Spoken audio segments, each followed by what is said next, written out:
بسم اللہ الرحمن الرحیم۔ الیکٹرانک آئی عمران سیریز، مصنف مظہر کلیم MA۔ عمران اپنے فلیٹ میں بیٹھا کسی سائنسی رسالے کے مطالعے میں مصروف تھا کہ کال بیل کی آواز سنائی دی تو عمران نے چونک کر رسالہ رکھا اور پھر اٹھ کر بیرونی دروازے کی سمت میں چلا گیا، کیونکہ سلیمان عید منانے کے لیے اپنے گاؤں گیا ہوا تھا۔ عمران بھی آج تیسرے روز کوٹھی سے واپس فلیٹ پر آیا تھا۔ وہ بھی عید منانے کے لیے عید سے ایک روز پہلے کوٹھی شفٹ ہو گیا تھا۔ کون ہے؟ عمران نے دروازہ کھولنے سے پہلے اونچی آواز میں کہا۔ ٹائیگر ہوں باس۔ باہر سے ٹائیگر کی آواز سنائی دی تو عمران نے اسبات میں سر ہلاتے ہوئے چٹکنی ہٹا کر دروازہ کھول دیا۔ ٹائیگر چونکہ عید کے روز ملا تھا، اس لیے ظاہر ہے وہ عید ملنے تو نہ آ سکتا تھا۔ خیریت؟ کیسے آنا ہوا؟ سلام دعا کے بعد عمران نے سٹنگ روم میں آ کر بیٹھتے ہوئے کہا۔ باس، ایک عجیب سی الجھن میں پھنس گیا ہوں۔ میں نے سوچا کہ حتمی فیصلے سے پہلے آپ سے رائے لے لوں، ٹائیگر نے مسکراتے ہوئے کہا۔ اس الجھن کا تعلق کہیں روزی راسکل سے تو نہیں؟ عمران نے مسکراتے ہوئے کہا۔ اوہ نہیں باس، روزی راسکل سے تو شاید ہمیشہ کے لیے جان چھوٹ جائے، ٹائیگر نے کہا تو عمران نے بے اختیار چونک پڑا۔ کیوں؟ کیا وہ کسی اور سے شادی کر رہی ہے؟ عمران نے چونک کر کہا۔ نہیں باس، وہ ایک کار ایکسیڈنٹ میں زخمی ہو کر ہسپتال پہنچ چکی ہے، ٹائیگر نے کہا۔ اوہ ویری سیڈ۔ کیا پوزیشن ہے اس کی اور کس ہسپتال میں داخل ہے؟ عمران نے بے چین ہو کر پوچھا تو ٹائیگر چونک کر عمران کی طرف دیکھنے لگا۔ باس، مجھے پوری طرح معلوم تو نہیں ہے، میں تو سنا ہے، لیکن آپ کیوں بے چین ہو گئے ہیں؟ کیا روزی راسکل اہم شخصیت ہے؟ ٹائیگر نے کہا۔ اس سے کئی بار پاکیزیہ کے مفاد میں کام کیا ہے، ٹائیگر، اور بے لوث کام کیا ہے، اور اپنے ملک کے لیے بے لوث کام کرنے والے عظیم لوگ ہوتے ہیں۔ تم نے جا کر معلوم کرنا ہے کہ وہ کس ہسپتال میں ہے، اس کی عیادت کرو اور پھر مجھے فون پر بتاؤ۔ اللہ تعالیٰ اسے صحت دے، عمران نے کہا تو ٹائیگر کے چہرے پر شرمندگی کے تاثرات ابھر آئے۔ یس باس، میں شرمندہ ہوں کہ میں، ٹائیگر نے شرمندہ سے لہجے میں کہا۔ میرے سامنے آئندہ ایسے فکرے مت ادا کرنا، مجھے ایسے لوگ ہرگز پسند نہیں جو دوسروں کی تکالیف کو اپنے مفاد کی خصوصی اینک سے دیکھتے ہیں۔ بہرحال یہ بتاؤ کہ تمہاری الجھن کیا ہے؟ عمران نے انتہائی سرد لہجے میں اس کی بات کاٹتے ہوئے کہا۔ باس، کیا آپ سائنسدان ڈاکٹر عبدالجبار کو جانتے ہیں؟ ٹائیگر نے کہا تو عمران بے اختیار چونک پڑا۔ ڈاکٹر عبدالجبار؟ نہیں، میں تو یہ نام پہلی بار سنا ہے، بات کیا ہے؟ عمران نے چونک کر پوچھا تو ٹائیگر نے والٹن کلب کے مینیجر جیکی سے ملاقات کے ساتھ ساتھ مارگریٹ سے ملنے تک کے تمام واقعات بتا دیے۔ فاضل پور میں لیبارٹری؟ نہیں، اس علاقے میں تو کوئی لیبارٹری نہیں ہے اور نہ ہی میں نے اس کے بارے میں کہیں سنا ہے۔ لیکن تمہاری الجھن کیا ہے؟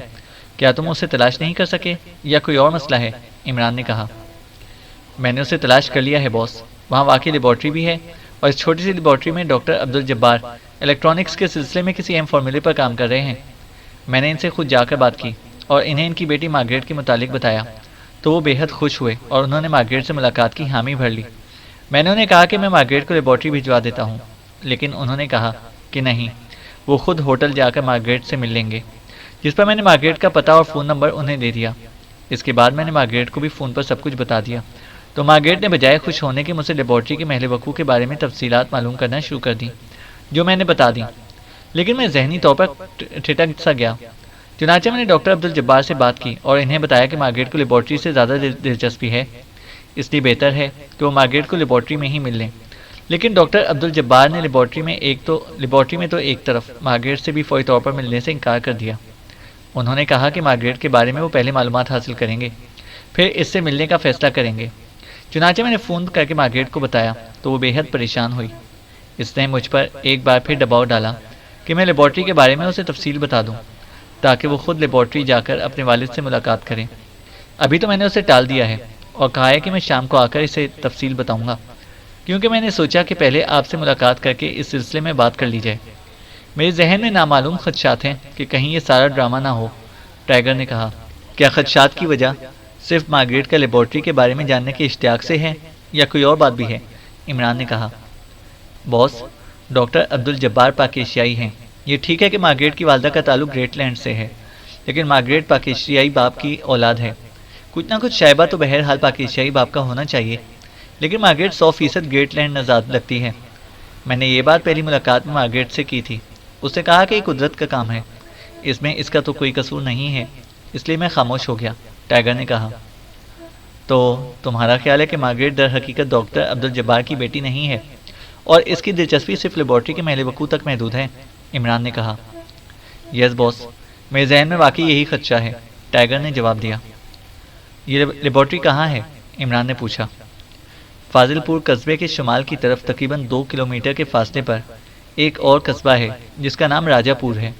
یہ قصبہ عمارتی لکڑی کی تجارت کا اصل گڑھ ہے، لیکن یہاں لکڑی کے سودے نہیں ہوتے، بلکہ یہاں لکڑی کے بڑے بڑے گودام بنے ہوئے ہیں۔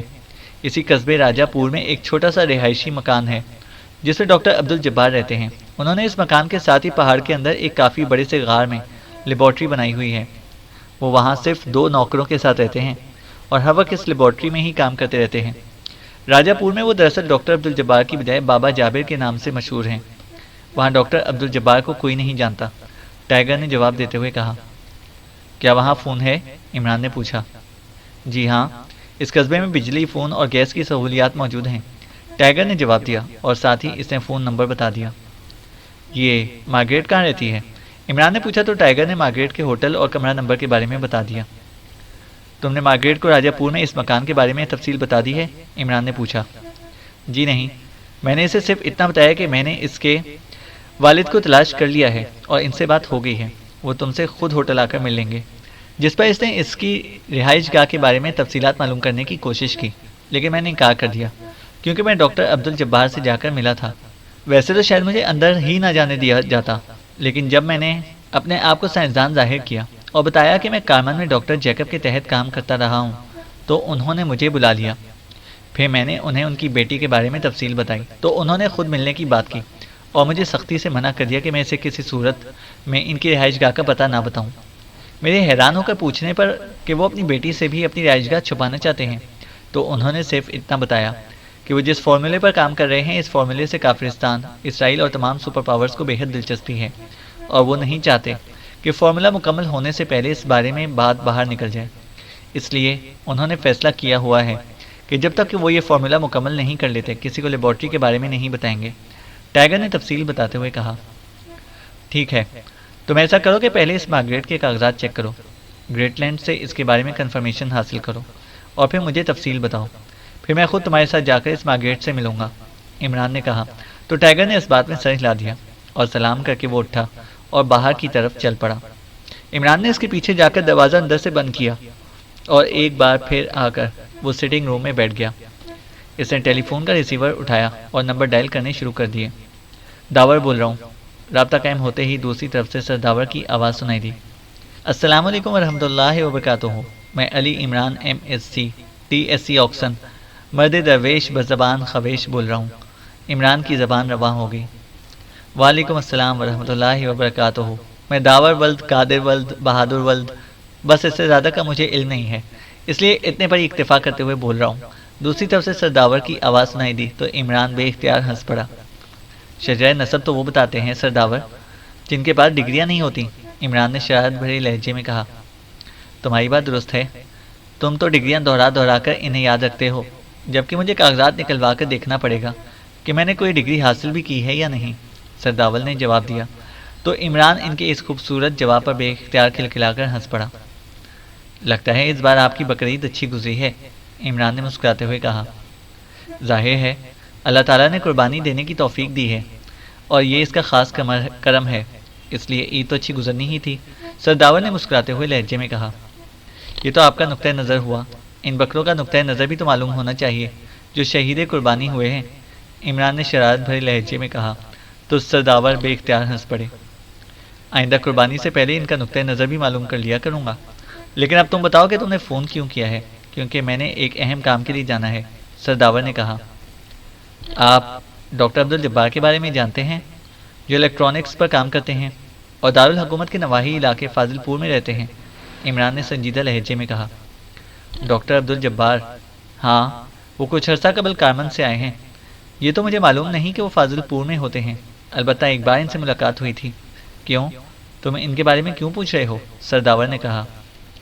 انہوں نے وہاں اپنی رہائش گاہ اور کوئی پرائیویٹ لیبارٹری بنا رکھی ہے اور وہ اس سلسلے میں اس قدر محتاط ہیں کہ اپنی حقیقی بیٹی کو بھی اس لیبارٹری کے بارے میں نہیں بتانا چاہتے۔ میں اس بات پر حیران ہوں کہ آخر وہ وہاں کیا کر رہے ہیں، عمران نے کہا۔ اپنی حقیقی بیٹی؟ کیا مطلب؟ میں سمجھا نہیں تمہاری بات، سرداور نے کہا تو عمران نے ٹائیگر سے ہونے والی ساری بات بتا دی۔ اوہ، یہ تو واقعی عجیب بات ہے۔ البتہ شروع میں انہوں نے حکومت کو اپنا ایک آئیڈیا پیش کیا تھا جسے وہ الیکٹرانک آئی کا نام دیتے ہیں۔ اس الیکٹرانک آئی کو بقول ان کے اگر کسی سیارے میں نصب کر دیا جائے تو طویل رینج میں وہ ہر قسم کے ایٹمی ہتھیاروں کے بارے میں مکمل تفصیل حاصل کر سکتے ہیں۔ لیکن حکومت نے ان میں اس پروجیکٹ میں دلچسپی نہ لی۔ مجھ سے بھی انہوں نے اس بارے میں ملاقات کی تھی، میں نے بھی کوشش کی، لیکن حکومت نے اس سلسلے میں ڈاکٹر صاحب کی کوئی امداد نہ کی، جس پر میں خاموش ہو گیا اور ڈاکٹر صاحب کو اس بارے میں بتا دیا۔ اب اس کے بعد تم سے پہلی بار ان کا نام سن رہا ہوں، سرداور نے جواب دیا۔ ٹھیک ہے، یہی بات معلوم کرنی تھی۔ اس کا مطلب ہے کہ وہ وہاں الیکٹرانک آئی کے فارمولے پر ہی کام کر رہے ہیں، اور ان کے نقطۂ نظر سے یہ فارمولہ اس قدر اہم ہے کہ کافرستان، اسرائیل اور دنیا کی تمام سپر پاورز اس میں دلچسپی لے سکتی ہیں۔ اس لیے وہ اپنی بیٹی تک کو لیبارٹری کے بارے میں نہیں بتانا چاہتے، عمران نے کہا۔ ہاں، ان کا اپنا آئیڈیا ہے، لیکن حکومت کے ماہرین نے اس پر توجہ نہ دی تھی، سرداور نے جواب دیا۔ اوکے، شکریہ، خدا حافظ، عمران نے کہا اور پھر کیڈل دبا کر اسے فون کرنے کے لیے ایک بار پھر نمبر ڈائل کرنے شروع کر دیے۔ یہ وہ نمبر تھے جو ٹائیگر نے اسے بتائے تھے۔ جی صاحب، رابطہ قائم ہوتے ہی ایک مردانہ آواز سنائی دی۔ ڈاکٹر عبدالجبار صاحب سے بات کرنی ہے، انہیں کہیں کہ سرداور کا آدمی بات کرنا چاہتا ہے، عمران نے کہا۔ یہاں کوئی ڈاکٹر عبدالجبار نہیں رہتا جناب، دوسری طرف سے کہا گیا، اور اس کے ساتھ ہی رابطہ ختم ہو گیا۔ تو عمران نے دانت بھینچتے ہوئے کریڈل دبا دیا۔ تھوڑی دیر بعد اس نے پھر وہی نمبر ڈائل کرنے شروع کر دیے، لیکن اس بار دوسری طرف گھنٹی مسلسل بج رہی تھی۔ شاید ریسیور اٹھا کر ایک طرف رکھ دیا گیا تھا، اور عمران نے ایک طویل سانس لے کر ریسیور رکھ دیا۔ وہمی آدمی ہیں شاید، بہرحال ٹھیک ہے، ٹائیگر معلومات حاصل کر لے پھر دیکھیں گے، عمران نے کہا، اور ریسیور رکھ کر اس نے دوبارہ سامنے پڑا ہوا سائنسی رسالہ اٹھایا اور پڑھنے میں مصروف ہو گیا۔ ہوٹل کے کمرے میں سیلی اور مارٹن دونوں موجود تھے۔ میرا خیال ہے کہ اس جیکی سے بات کی جائے مادام، وہ اس آدمی ٹائیگر کے بارے میں کچھ بتا سکے گا، مارٹن نے کہا۔ ارے ہاں، ٹھیک ہے، میں کرتی ہوں بات، سیلی نے چونک کر کہا، اور ریسیور اٹھا کر اسے فون پیس کے نیچے موجود بٹن پریس کر کے فون کو ڈائریکٹ کیا، اور پھر تیزی سے نمبر پریس کرنے شروع کر دیے۔ والٹن کلب، رابطہ قائم ہوتے ہی ایک مردانہ آواز سنائی دی۔ جیکی سے بات کریں، میں مارگریٹ بول رہی ہوں، ہوٹل گریزن سے، سیلی نے کہا۔ ہولڈ کریں، دوسری طرف سے کہا گیا۔ ہیلو، جیکی بول رہا ہوں، چند لمحوں بعد ایک مردانہ آواز سنائی دی۔ میں مارگریٹ بول رہی ہوں مسٹر جیکی، ہوٹل گریزن سے، سیلی نے کہا۔ اوہ، آپ، مجھے ٹائیگر نے بتایا ہے کہ اس نے آپ کا کام کر دیا ہے، دوسری طرف سے جیکی نے کہا۔ ہاں، اس نے مجھے فون کیا تھا کہ اس نے میرے ڈیڈی کو ڈھونڈ لیا ہے اور ان سے بات کی ہے۔ میرے ڈیڈی نے کہا ہے کہ وہ خود ہوٹل آ کر مجھ سے ملیں گے، جس پر میں نے انہیں کہا کہ وہ مجھے ان کی رہائش گاہ کی تفصیل بتائیں تاکہ میں خود جا کر ان سے ملوں، لیکن انہوں نے کہا کہ میرے ڈیڈی نے چونکہ انہیں منع کر دیا ہے اس لیے وہ مجھے نہیں بتا سکتے، جس پر میں نے ان سے ڈیڈی کا فون نمبر معلوم کرنے کی کوشش کی، لیکن انہوں نے وہ بھی مجھے نہیں بتایا اور کہا ہے کہ ڈیڈی جب فارغ ہوں گے تو وہ مجھ سے خود مل لیں گے، سیلی نے تیز تیز لہجے میں کہا۔ پھر ایسے ہی ہوگا میڈم مارگریٹ کہ آپ کے ڈیڈی کسی وجہ سے اپنی رہائش گاہ پر آپ سے ملاقات نہ کرنا چاہتے ہوں گے، جیکی نے جواب دیا۔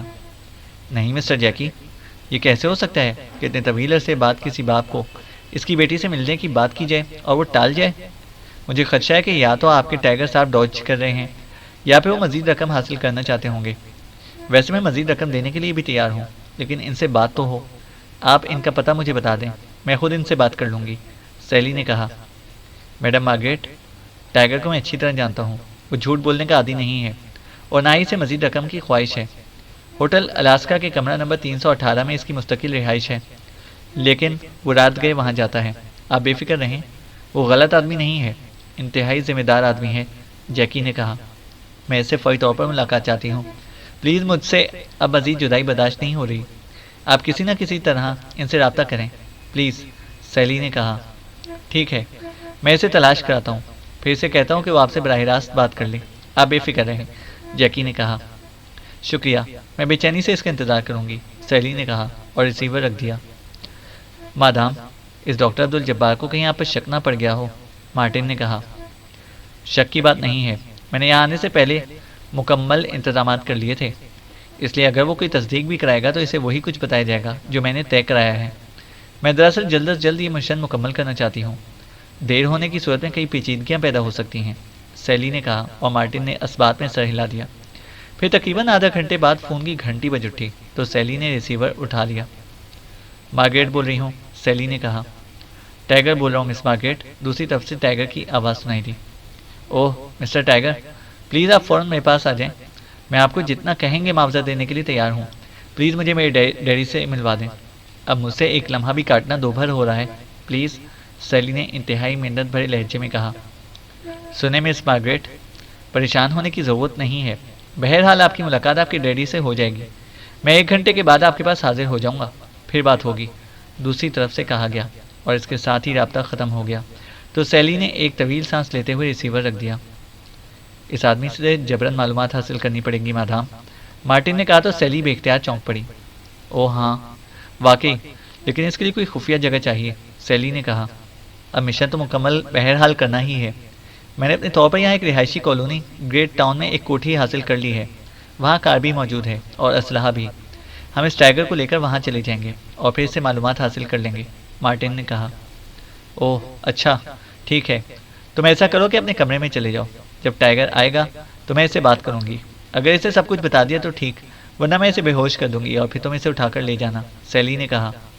نہیں مادام، اس ہوٹل میں یہ کام نہیں ہونا چاہیے، آپ اسے کہیں کہ آپ نے رہائش گاہ حاصل کر لی ہے، وہاں آپ اسے لے کر جائیں، اگر یہ خود چلا جائے گا تو ٹھیک ہے، ورنہ پھر رات کو اس کی رہائش کی چیکنگ کریں گے اور اسے باہر سے ہی بے ہوش کر کے لے جائیں گے، اس طرح کسی کو کانو کان خبر بھی نہ ہو سکے گی اور کام بھی ہو جائے گا، مارٹن نے کہا۔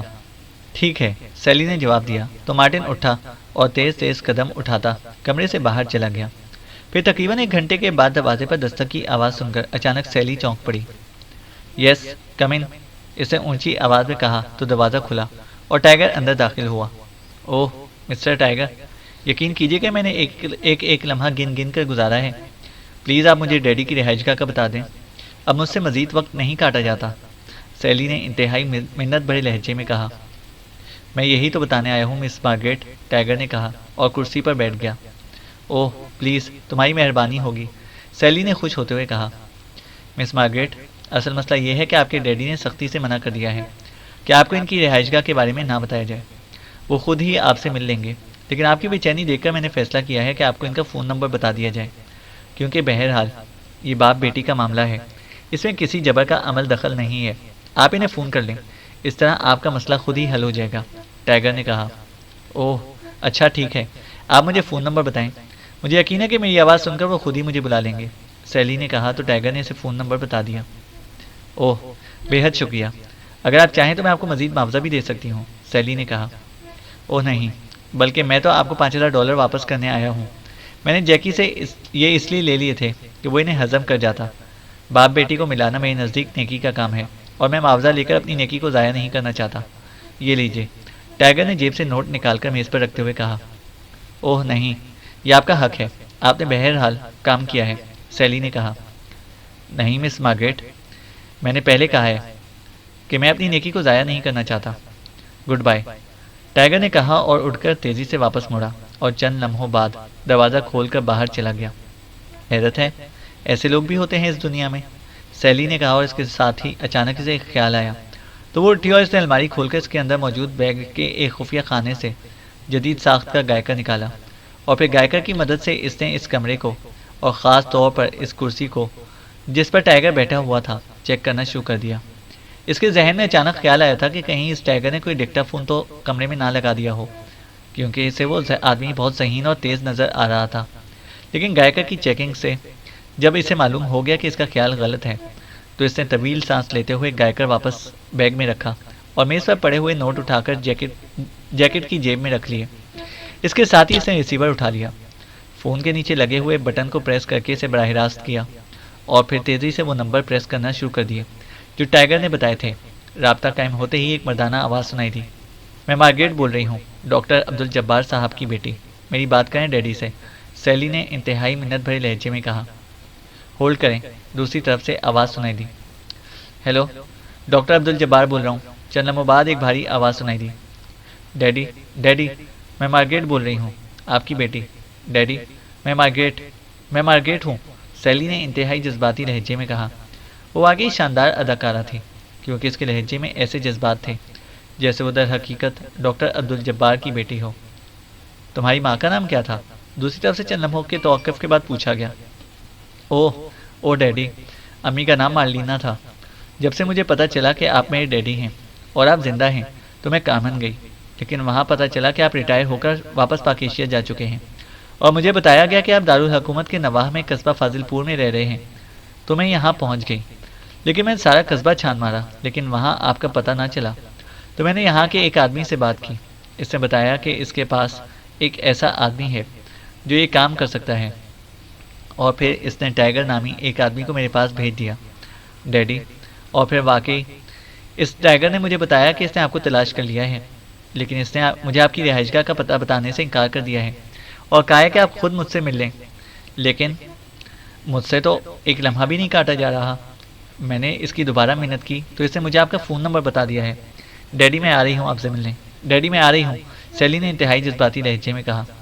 تم ہوٹل گریزن سے بول رہی ہو نا؟ دوسری طرف سے کہا گیا۔ ہاں ڈیڈی، سیلی نے کہا۔ تم وہیں رہو، میں اپنے ملازم کو کار دے کر تمہارے پاس بھیج جاؤں، وہ تمہیں میرے پاس لے آئے گا۔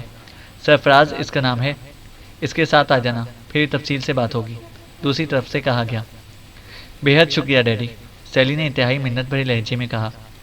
ٹھیک ہے، میں بھیج رہا ہوں آدمی کو، وہ 1 گھنٹے تک تمہارے پاس پہنچ جائے گا، دوسری طرف سے کہا گیا، اور اس کے ساتھ ہی رابطہ ختم ہو گیا۔ تو سیلی نے کریڈل دبا دیا اور پھر فون اٹھا کر اس نے تیزی سے ہوٹل ایکسچینج کے نمبر پریس کر دیے۔ یس، دوسری طرف سے ایک آواز سنائی دی۔ روم نمبر 118 میں مارٹن سے بات کرائیں، سیلی نے کہا۔ یس مس، دوسری طرف سے کہا گیا۔ ہیلو، مارٹن بول رہا ہوں۔ چند لمحوں بعد مارٹن کی آواز سنائی دی۔ میرے کمرے میں آ جاؤ مارٹن، سیلی نے کہا اور ریسیور رکھ دیا۔ تھوڑی دیر بعد دروازہ کھلا اور مارٹن اندر داخل ہوا۔ بات بن گئی ہے مارٹن، سیلی نے مسرت بھرے لہجے میں کہا، اور اس کے ساتھ ہی اس نے ڈاکٹر عبدالجبار سے ہونے والی بات چیت بتا دی۔ اب کیا کرنا ہے؟ مارٹن نے کہا۔ میں اس آدمی سرفراز کے ساتھ کار میں جا رہی ہوں، تم نے اپنے ساتھیوں سمیت تعاقب کرنا ہے، اور پھر جب میں وہاں پہنچوں گی تو مناسب موقع دیکھ کر تمہیں کوشن دے دوں گی، تم وہاں ریڈ کر دینا۔ اس کے بعد ہم اپنا مشن مکمل کریں گے اور وہاں سے واپس آ جائیں گے، اور طیارہ چارٹرڈ کروا کر یہاں سے واپس فوراً چلے جائیں گے، سیلی نے کہا۔ مادام، میرا خیال ہے کہ ڈاکٹر آپ سے اس لیبارٹری میں ملاقات نہیں کرے گا، مارٹن نے کہا تو سیلی بے اختیار چونک پڑی۔ اوہ، کیوں؟ تمہیں یہ خیال کیسے آیا؟ سیلی نے چونک کر کہا۔ اس لیے مادام کہ اس نے اس ٹائیگر کو بھی منع کر دیا تھا، اور اب بھی اس نے آپ کو پتہ نہیں بتایا بلکہ آدمی بھیج کر آپ کو بلوایا ہے، اس لیے میرا خیال ہے کہ وہ کسی اور جگہ آپ سے ملاقات کرے گا۔ اس صورت میں پھر کیا کرنا ہوگا؟ مارٹن نے کہا۔ اوہ، پھر اس ڈاکٹر کو ہم اغوا کر کے اسے ساری باتیں معلوم کر لیں گے اور پھر مشن مکمل کریں گے، سیلی نے کہا۔ ٹھیک ہے، پھر آپ مجھے کوشن دے دیں گی تو ہم وہاں ریڈ کر دیں گے، پھر جو ہوگا دیکھا جائے گا، مارٹن نے کہا۔ ہاں، میں چاہتی ہوں کہ جلد از جلد یہ کام مکمل کر دوں، سیلی نے کہا، اور مارٹن نے اس بات میں سر ہلا دیا۔ اوکے، تم ایسا کرو کہ اپنے ساتھیوں کو لے کر ہوٹل سے باہر پہنچ جاؤ، سیلی نے کہا، اور مارٹن نے اس بات میں سر ہلا دیا اور اٹھ کر واپس چلا گیا۔ فون کی گھنٹی بجتے ہی عمران نے ہاتھ بڑھا کر ریسیور اٹھا لیا۔ علی عمران، MSc DSc آکسن بول رہا ہوں۔ عمران نے ریسیور اٹھاتے ہی اپنے مخصوص انداز میں بولنا شروع کر دیا۔ ٹائیگر بول رہا ہوں باس، دوسری طرف سے ٹائیگر کی آواز سنائی دی۔ یس، عمران نے اس بار سنجیدہ لہجے میں کہا۔ باس، میں نے اپنے طور پر کارمن اور گریٹ لینڈ سے معلومات حاصل کر لی ہیں، مارگریٹ واقعی ڈاکٹر عبدالجبار کی بیٹی ہے، ٹائیگر نے کہا۔ لیکن تم مجھے کیوں بتا رہے ہو؟ عمران نے حیرت بھرے لہجے میں کہا۔ میں آپ سے اجازت طلب کر رہا تھا کہ میں اس مارگریٹ کو پتہ تو نہیں، البتہ فون نمبر بتا دوں یا نہیں، ٹائیگر نے کہا۔ اگر تم نے تفتیش کر لی ہے تو اس کا مطلب ہے کہ تمہارے ذہن میں ابھر آنے والے خدشات درست نہیں ہیں۔ ویسے بھی میں نے ڈاکٹر عبدالجبار کے بارے میں معلومات حاصل کی ہیں، ان کا کوئی تعلق حکومت سے نہیں ہے، اور پھر یہ باپ بیٹی کا معاملہ ہے، اس لیے تم اسے بتا دو، اس میں کوئی حرج نہیں ہے، عمران نے کہا۔ یس باس، پھر بھی آپ سے پوچھنا ضروری تھا، کیونکہ بہرحال وہ سائنسدان ہیں، خدا حافظ، دوسری طرف سے ٹائیگر نے کہا، اور اس کے ساتھ ہی رابطہ ختم ہو گیا۔ تو عمران نے ریسیور رکھا اور ہاتھ میں موجود رسالے کی طرف متوجہ ہو گیا۔ پھر نہ جانے کتنی دیر گزر گئی کہ فون کی گھنٹی ایک بار پھر بج اٹھی، اور عمران نے چونک کر سر اٹھایا۔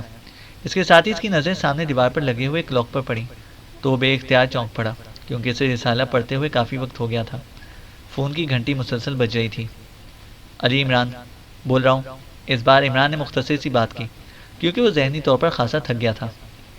طاہر بول رہا ہوں عمران صاحب، ٹائیگر شدید زخمی ہوا ہے، میں نے اسے جنرل ہسپتال سے اسپیشل ہسپتال منتقل کرنے کا حکم دے دیا ہے۔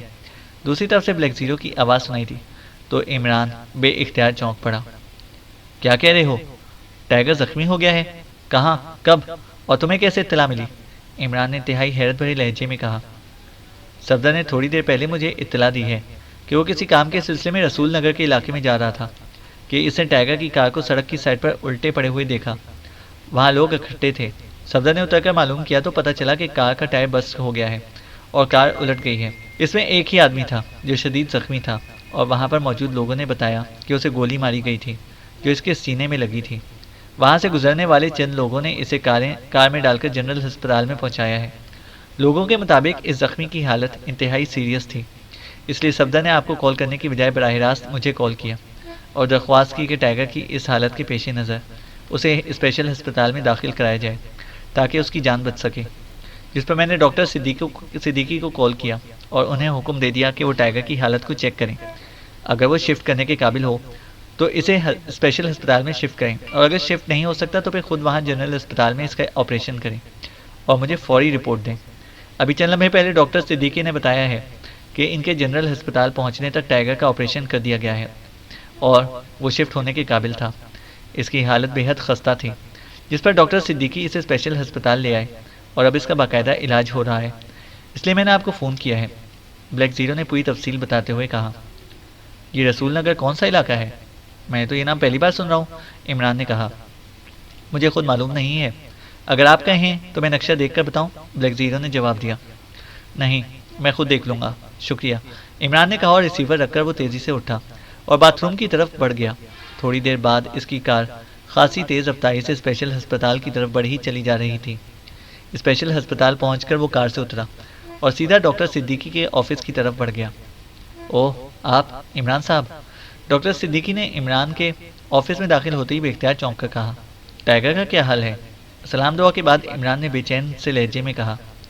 اللہ تعالیٰ کا کرم ہو گیا ہے، گولی تو ان کے دل پر ماری گئی تھی لیکن وہ ٹیڑھی ہو کر سائڈ سے نکل گئی، ورنہ تو وہی موقع پر ہلاک ہو جاتا۔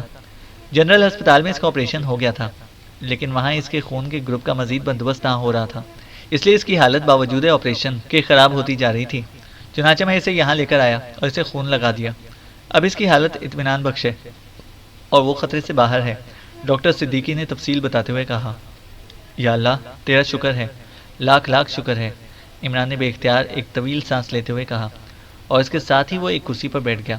آپ کیا پینا پسند کریں گے عمران صاحب؟ ڈاکٹر صدیقی نے بھی کرسی پر بیٹھتے ہوئے مسکرا کر پوچھا۔ فی الحال کچھ نہیں، کیا میں ٹائیگر سے مل سکتا ہوں؟ عمران نے پوچھا۔ جی ہاں، لیکن آپ زیادہ دیر تک اس سے باتیں نہ کریں تو بہتر ہے، ڈاکٹر صدیقی نے کہا۔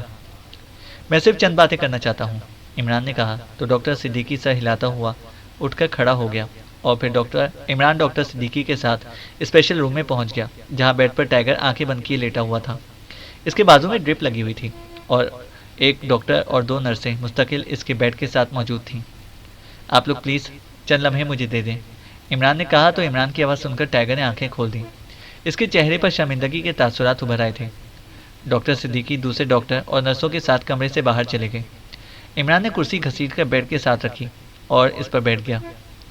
نئی زندگی مبارک ہو ٹائیگر، اللہ تعالیٰ کا کرم ہو گیا ہے، لیکن تم پر حملہ کس نے کیا؟ عمران نے مسکراتے ہوئے انتہائی نرم لہجے میں کہا تو ٹائیگر کے زرد چہرے پر یکلخت سرخی سی پھیلتی چلی گئی۔ وہ شاید اس بات سے سہما ہوا تھا کہ عمران اس سے ناراض ہوگا، لیکن عمران کے الفاظ اور نرم لہجے نے اس کا خوف دور کر دیا تھا۔ باس، میں نے اس مارگریٹ کو ڈاکٹر عبدالجبار کا فون نمبر تو بتا دیا تھا کیونکہ آپ نے اس کی اجازت دے دی تھی، اور میں نے بھی اپنے طور پر چیکنگ کر لی تھی، لیکن اس کے باوجود میری چھٹی حص مطمئن نہ تھی، اس لیے میں نے اس کی نگرانی کی اور اس کا فون چیک کیا تو اس نے فون پر ڈاکٹر عبدالجبار سے بات کی۔ ڈاکٹر عبدالجبار نے اسے اپنے پاس بلانے کی بجائے اپنا آدمی کار سمیت اس کے پاس ہوٹل بھیجا تھا۔ اس کے بعد مارگریٹ نے وہاں رہنے والے ایک آدمی مارٹن کو اپنے کمرے میں کال کیا، پھر وہ مارٹن ہوٹل سے نکل کر کار میں بیٹھ کر چلا گیا۔ مجھے آدمی مارٹن عام آدمی نہ لگ رہا تھا، مجھے احساس ہو رہا تھا کہ اس کا تعلق یا تو جرائم کی دنیا سے ہے یا پھر وہ یہاں ایجنٹ ہے۔ بہرحال میں وہاں ہوٹل گریزن میں رکا رہا۔ کچھ دیر کے بعد ڈاکٹر عبدالجبار کا بھیجا ہوا آدمی وہاں پہنچ گیا۔ چونکہ میں ڈاکٹر عبدالجبار سے مل چکا تھا اس لیے میں نے اس آدمی کو پہچان لیا۔ پھر مارگریٹ اس آدمی کے ساتھ ہوٹل سے نکل کر اس کی کار میں بیٹھ گئی اور میں نے کار کا تعاقب شروع کر دیا۔ میرا آئیڈیا تھا کہ میں ڈاکٹر عبدالجبار مارگریٹ کے ساتھ اپنی لیبارٹری میں ملاقات نہیں کرے گا بلکہ کسی اور جگہ کرے گا، اور میں یہ چیک کرنا چاہتا تھا کہ اچانک رسول نگر کے علاقے میں میری کار کا ٹائر ایک دھماکے سے برسٹ ہوا اور کار الٹ گئی۔ ابھی میں سنبھلا ہی تھا کہ میں نے مارٹن کا چہرہ دیکھا اور پھر میرے سینے میں گرم سلاخ اترتی چلی گئی اور میں بے ہوش ہو گیا۔ اب یہاں مجھے ہوش آیا ہے۔ ٹائیگر نے رک رک کر اور آہستہ آہستہ بات کرتے ہوئے پوری تفصیل بتا دی۔ اوہ، اس کا مطلب ہے کہ کوئی واردات ہو رہی ہے۔ اوہ ویری بیڈ، ورنہ تمہیں اس خاموشی سے ہلاک کرنے کی کوشش نہ کی جاتی۔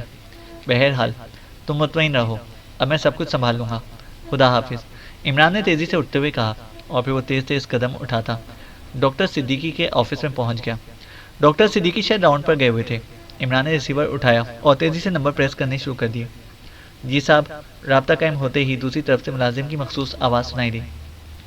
گورنمنٹ اسپیشل لیبارٹری سے ڈاکٹر سرداور بول رہا ہوں، ڈاکٹر صاحب سے بات کراؤ فوراً، عمران نے تیز لہجے میں کہا۔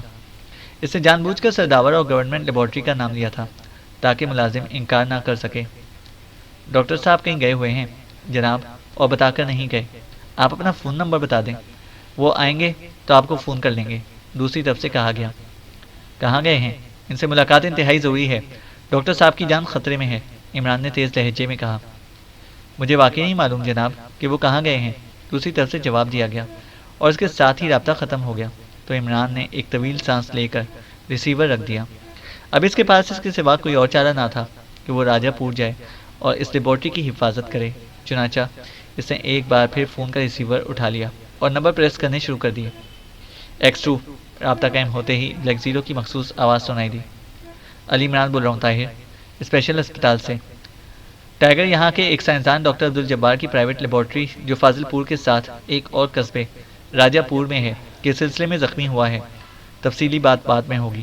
تم تنویر، صفدر اور جولیا کو تینوں کو فوراً فاضل پور کے قریب واقع آثار قدیمہ کے قلعے کے پاس بھجوا دو۔ میں وہاں جا رہا ہوں۔ اس کے بعد ہم اکٹھے لیبارٹری پہنچیں گے۔